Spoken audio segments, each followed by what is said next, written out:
고생하셨습니다, 선생님. 자리에 앉으세요. 오늘은 부처님 성도제일. 오늘이 성도제일. 부처님께서 성도하신 날이에요. 깨달음을 얻으신 날이에요. 해마다 12월 8일, 음력으로 12월 8일이 부처님 성도제일, 깨달음을 얻으신 날. 부처님이 태어나신 날은 몇 월 며칠이죠? 그렇죠. 이제 4월 8일이에요. 4월 8일이 더 중요할까? 아니면 성도한 날, 깨달음을 얻으신 날이 더 중요할까? 거수를 한번 해볼까요? 나는 성도한 날이 더 중요하다 생각하는 사람. 나는 나는 태어나신 날이 더 중요하다. 손 들어봐요.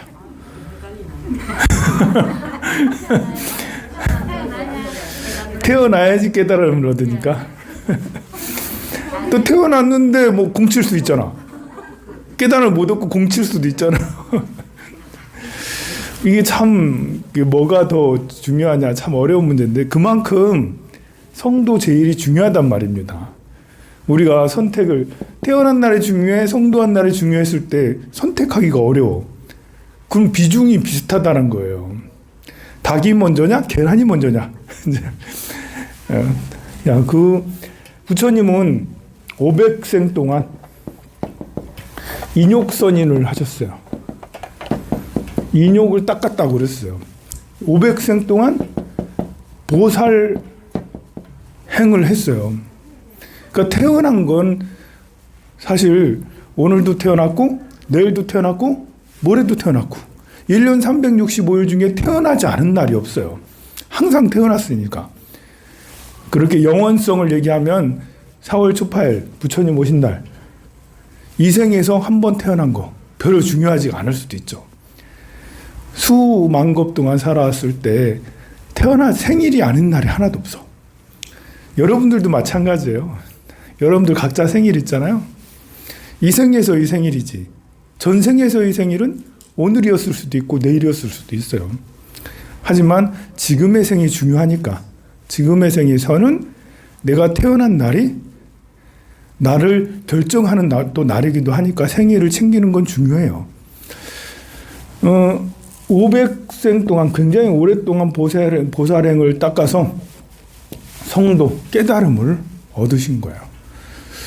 이번 한 생 동안 한 생만에 깨달음을 얻을 수도 있겠지. 이번 한 생만에 깨달음을 얻는 방법. 우리가 화두 참선을 한다든지 아니면 티베트의 무상요가를 한다든지 그러면 이번 한 생만에 깨달음을 얻는다라고 그래요. 그런데 이번 한 생 동안 깨달음을 얻는다 라는 거는 가만 보면 전생은 모르잖아. 여러분들이 도둑질을 오랫동안 500생 동안 도둑질 했는지 500생 동안 나물 위에 살았는지 500생 동안 그냥 동물 세계에 있었던지 모르잖아요.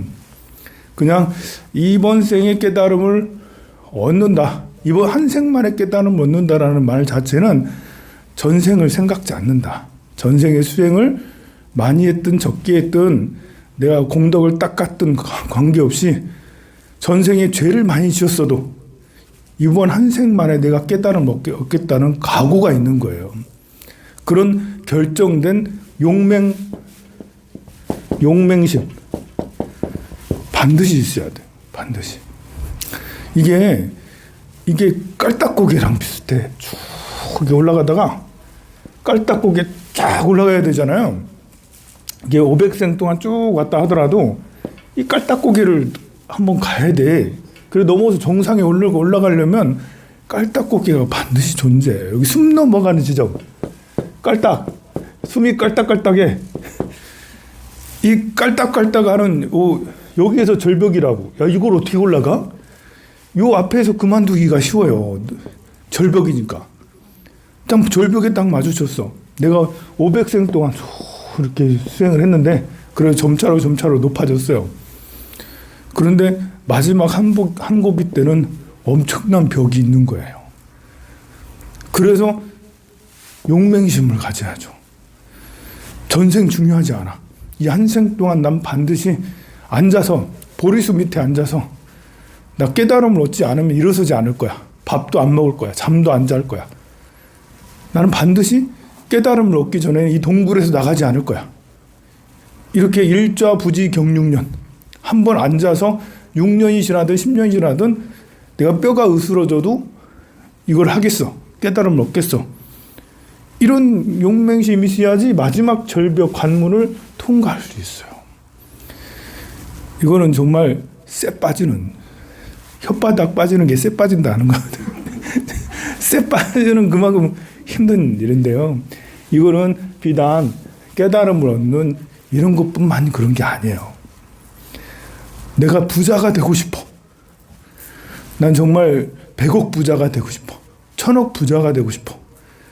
이것도 역시 천천히 내가 갈고 닦고 공부도 하고 뭐 돈도 벌고 알바도 하고 막 이렇게 하는 것도 있는데 결정코 해야 되는 벽에 딱 부딪힐 때가 있어요. 한계에 부딪힐 때가 있어. 그럴 때도 역시 내가 일을 갈면서 돈을 벌었으니 난 반드시 부자 될 거야 라는 용맹심이 내 몸이 부서져서라도 할 거야 라는 공부도 그래요. 박사 과정 얻을 거야. 뭐 양자역학 난 박사, 물리학 박사가 될 거야. 나 의학 박사가 될 거야. 이거 어렵거든요, 사실. 말이 박사지. 박사가 그렇게 쉬운 게 아니에요. 그냥 몰라요. 그냥 저 어디 지방대 조그만한 이제 이름도 없는 그런 대학의 박사는 쉬울 수도 있어도 그래도 MIT 공대에 나는 박사, 하버드에서 박사를 할 거야. 서울대에서 나 박사 할 거야. 할 때는 절벽에 부딪히기가 쉬워요. 힘들어요. 일을 갈면서 해야 돼. 근데 기업을 하는, 중소기업을 하든 대기업을 하든 이런 사람에게도 삶에 어떤 큰 벽이 부딪히죠. 그냥 살아도 사실 벽이라는 게 있어요. 우리가 이제 50, 70년, 80년 동안에 살면서 벽을 몇 번 부딪혀요. 그 벽을 넘어선 사람은 소위 사회에서 성공했다는 사람이고, 벽을, 야, 너무 힘든데? 돌아서자. 뒤로 내려왔으면 이제 소위 실패했다는 사람이고, 돌아가려고 하다가 막 이렇게 아둥바둥 하면 그냥 보통 서민이나 좀 중산층이고 그런 것이죠. 이제 그 지혜가 있다고 해서 다 되는 게 아니고 더불어서 용맹한 게 필요하죠. 그렇다고 용맹심만 있다고 해서 다 되는 게 아니에요? 이건 뚝심이잖아요, 뚝심이잖아. 뚝심은 이렇게 늘 필요한 건 아니에요. 근데 지혜는 늘 필요하죠, 지혜는.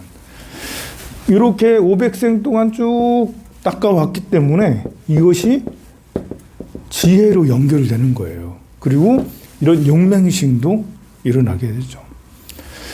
자, 그래서 성도젤 부처님께서 깨달음을 얻으신 이것은 역사적인 사건이다. 우리 인류사에도 이보다 더 중요한 분기점은 없다. 이제 우리가 이제 보면 축의 시대라는 말이 있어요. 축의 시대. 축이 바뀌는 시대를 축의 시대라고 그래요. 지축이 있잖아요. 23.5도 기울어졌잖아요, 지구가. 그런 것처럼 세상이 변화되는 시기가 있어요. 그게 바로 2500년 전에 우리 2000년에서 3000년 사이, 이때 우리 인류사의 커다란 축이 바뀌는 시대였어요. 이렇게 야만적인 거에서 문명화로, 동물적인 것에서 인간적인 것으로 바뀌는, 그냥 이런저런 생각에서 뭔가 체계적인 사고를 하게 되는 학문이랄까? 철학 이런 것들이 제대로 서게 되는 이런 이제 이게 제1축의 시대라고 할 수가 있겠죠. 이때 나타난 분이 부처님, 석가모니 부처님, 공자, 소크라테스, 그리고 예수, 이런 성인들이 이 시대에 나타났어요. 그래서 이런 성인들이 바탕이 돼서 만들어 놓은 종교 철학, 그것이 바탕이 돼서 나중에 이제 르네상스 이후에 뭐 이렇게 여러 철학자들이, 서구의 철학자들이 이제 지금의 철학을, 현대 철학을 가는데 기초가 됐고, 동양의 이런 철학자들도 역시 현대 철학이 기초가 됐죠. 그런데 이제 그 말씀들이 이때 다 나왔어요, 사실. 춘추 전국 시대에 다 나왔고, 인도에는 부처님 당시에 그때 96종 외도라고 해서 육사외도의 이야기가 다 그때 2500년 전에 이미 지금 니체가 뭐 하든, 칸트가 뭐 하든, 헤겔이 뭐 하든, 그리고 뭐 이렇게 프로이트가 뭘 하든 뭐 이런 그런 철학이나 심리학은 이미 이 시대에 다 나왔던 거예요. 계속 우려먹었어요. 그래서 이걸 보고 지금까지 새로운 두 번째 축이 만들어질까는 모르겠지만 어쨌든 그게 기초돼서 지금의 문명이 이루어졌죠. 그러니까 우리의 지금 이런 민주주의 체계, 또 어떤 데는 공산주의 체계, 이런 것들이 이제 그때 이제 다 만들어졌던 것이 지금 반복해서 역사가 이제 발전하고 있는 것이죠. 그런데 대부분의 이렇게 종교나 철학 이런 것들이 특히 이제 거대 종교가 불교하고 참 달라요. 거대 종교하면 이슬람, 기독교, 불교, 힌두교, 뭐 이런 정도가, 유교 이렇게 있는데요. 이슬람이나 기독교는 신의 종교예요. 신을 따르는 종교예요. 신을 모시고 신의 나라에 가고 싶어 하는 게 이들의 종교관이죠. 그리고 신이 창조했다라고 그래요. 인간은 신의 피조물. 신이 기분 나쁘면 인간은 너희들은 얼마든지 내가 죽일 수 있지. 몇만 명이든 몇천만 명이든 너희들 목숨은 중요하지 않아. 내 기분이 더 중요하지. 이게 신이 하는 소리예요. 그래서 이런 것들은 계층적이죠. 신과 인간을 구분하고 또 인간과 동물은 더 못한 존재로 생각해요. 신이 만드는 것 중에 그래도 인간이 제일 완성되어 있다. 동물들은 또 저열하다. 그래서 기독교에서는 동물을 많이 죽여도 큰 죄가 되지 않아요. 그렇잖아요. 그죠? 안 그런가요? 그냥 이제 마음상으로 동물을 많이 죽이면 그렇다 하지만 동물을 많이 죽인다고 죄가 된다고 성경에 그렇게 나와 있지 않아요. 사람을 죽이지 말라. 살생하지 말라. 기독교에서 살생하지 말라라는 것은 사람을 죽이지 말라는 거예요. 이슬람도 마찬가지예요. 그래서 이것은 계층화되어 있어. 제일 우수한 신, 인간, 축생, 뭐 나무 이런 식으로 이렇게 계층화되어 있죠. 이 계층화된 것은 유교가 또 굉장히 계층화되어 있죠. 유교는 임금, 황제, 임금이나 황제가 서민들의 생사여탈권을 쥐고 있어요. 죽어 하면 이유도 없이 죽어야 되는 거예요. 나라에 충성해야 돼. 어떻게 충성해야 되죠? 목숨 바쳐 충성해야죠. 총 들고 가가지고 나라에 충성을 하는데 나 죽어도 충성해야 되는 거예요. 부모에게 효를 하는데 내 감정은 중요하지 않아. 우리 아버지가 기쁘면 돼. 아버지에게 잘해드리면 돼. 나는 희생해도 돼. 이것이 효의 관점이거든요. 그래서 충효라는 것이 되게 좋은 것 같지만 사실 계층화되어 있다. 이게 계층화되어 있다라는 것은 평등하고 거리가 먼 거예요. 나보다 상위 존재가 있으면 나는 아무것도 아니다라는 것이 되죠. 근데 불교는 안 그래요. 불교는 평등화된 종교죠. 부처님의 위대한 것은 부처님의 전생 중에 이런 전생이 있어요. 부처님이 전생에 왕이었었는데 이제 독수리가 비둘기를 막 쫓고 있을 때 부처님이 숲에 가서 이제 놀고 있었어요. 부처님 전생이 왕이. 근데 이제 비둘기가 막 이제 날개를 거의 뭐 이렇게 잃은 비둘기가 막 도망다니면서 왕한테 와가지고 저 좀 살려주세요 했더니 왕이 애처로운 마음에 숨겨졌어요. 비둘기가 막 쫓아와가지고 아니 그 독수리가 막 쫓아와가지고 이거 비둘기 못 봤냐? 그래서 왕이 또 이제 거짓말을 안 해. 내가 숨겨줬지? 그러니까 내가 숨겨줬지. 아, 그 달라고. 나 지금 며칠째, 한 달째 굶어가지고 지금 그거 안 먹으면 지금 죽는다고. 좀 달라고 했더니 줄 수 없다. 이것도 나한테 왔으니 내가 보호를 해줘야 된다. 그럼 다른 거라도 달라. 그래서 이제 왕이 뭘 줘야지? 하겠다가 이제 그럼 내 살을 줄게. 해가지고 엉덩이 살을 이제 베가지고 비둘기만큼 베가지고 그것도 독수리가 좀 나은 독수리예요. 요구를 해요. 똑같은 양을 달라. 비둘기에 똑같은 양을 달라. 고기 양을 똑같이. 그래서 이제 엉덩이를 살을 해가지고 저울에 쟀더니 비둘기가 더 무거운 거예요. 그래서 또 이쪽 왼쪽 엉덩이 또 베가지고 이렇게 올렸더니 그래도 이상하네. 이제 고기는 더 많아 보이는데 비둘기가 더 무거운 거예요. 허벅지를 했거든요. 그래도 이상하네. 이제 내 살이 조금 그런가 부실한가? 이제 해가지고 나중에 다리를 올리고 양다리를 올리고 양팔을 올리고 몸뚱아리까지 다 올라갔어요. 이게 몸이 다 올라가고 나니까 그때서야 똑같아지는 거예요. 비둘기 요만한데 내가 80kg, 70kg 내가 올라가야지 똑같은 그 저울이 잘못됐지. 그 잘못된 저울. 근데 그 당시 사용된 저울은 하여간에 비둘기의 무게랑 사람의 무게랑 같았습니다. 무엇을 의미하겠어요? 이것은 비둘기의 생명과 사람의 생명은 동등하다라는 의미예요.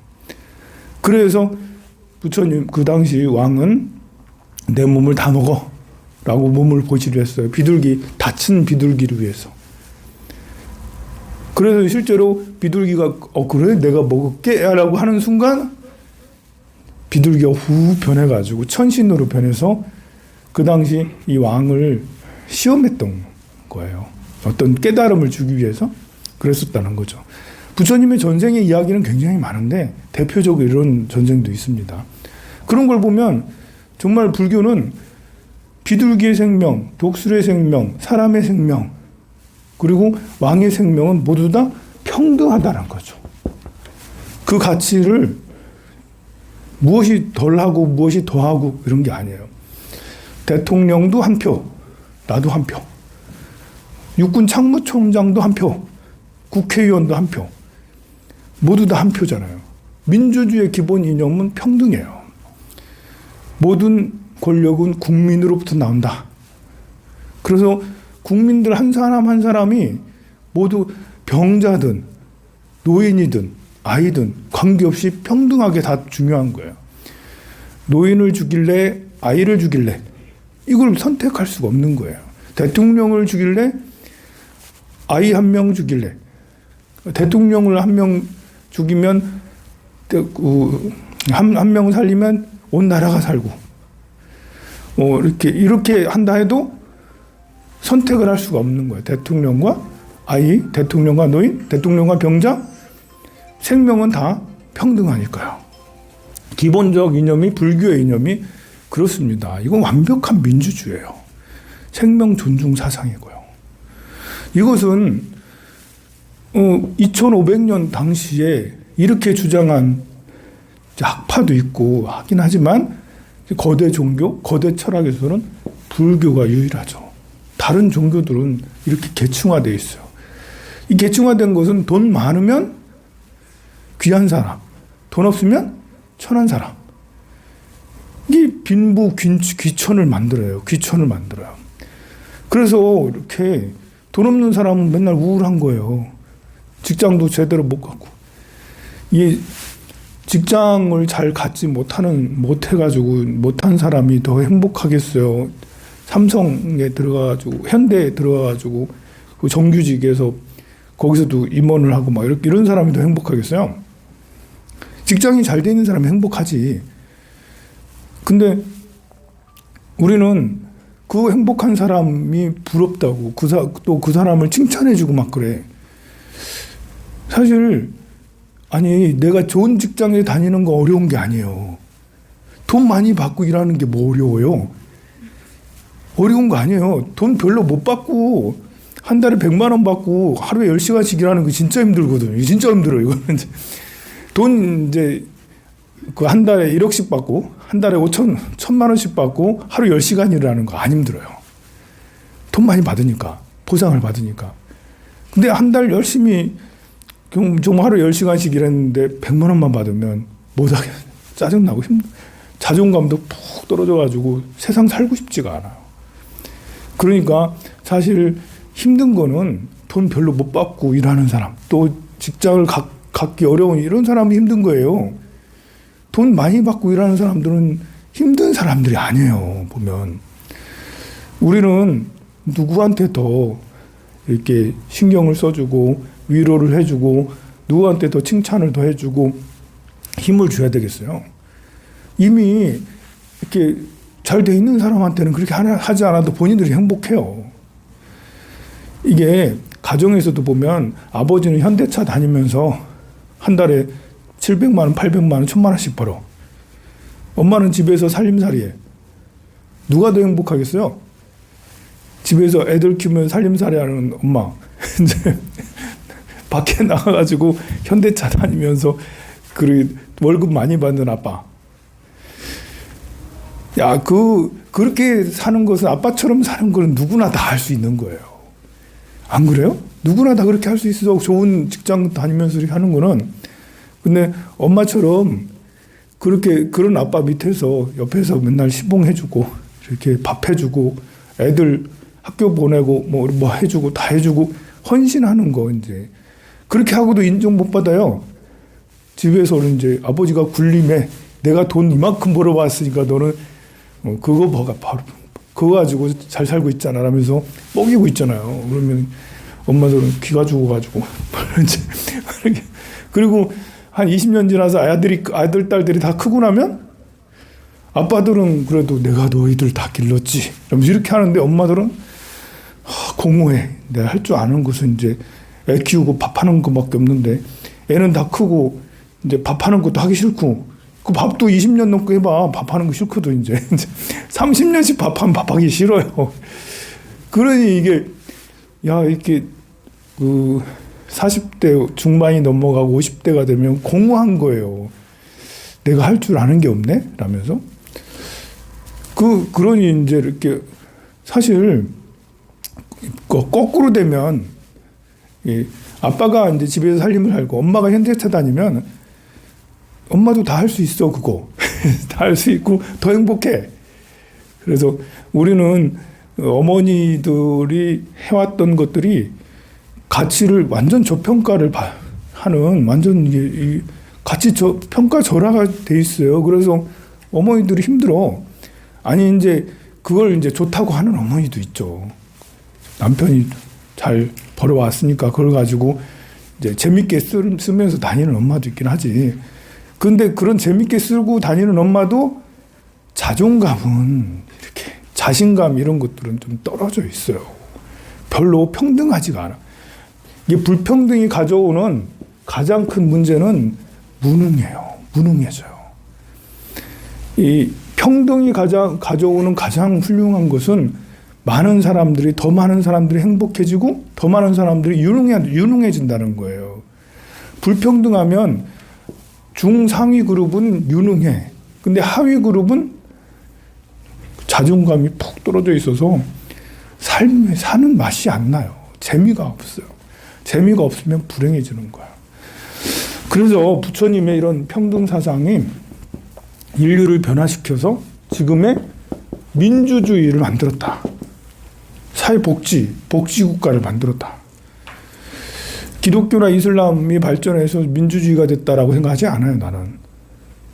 불교가 세상에 퍼지면서 더 많이 유포되면서 사람들의 인식이, 생각이 깨어나고 사람들의 생각이 깨어나니 스스로 주인이다라는 생각이 일어나죠. 오늘 부처님의 깨달음을 얻으신 날입니다. 저는 이 부처님 깨달음 얻으신 날이 굉장히 중요하다고 생각을 해요. 우리에게 평등하다. 모든 생명은 다 존귀하다라는 것을 일러주셨고, 현대 대한민국의 이 정도의 민주주의도 역시 부처님이 주신 은혜라고 저는 생각을 해요. 여러분들이 건강하고 더 행복하려면 점심을 잘 먹어야 돼요. 맛있는 거 먹고요. 오늘도 행복하시기 바랍니다. 성불하세요.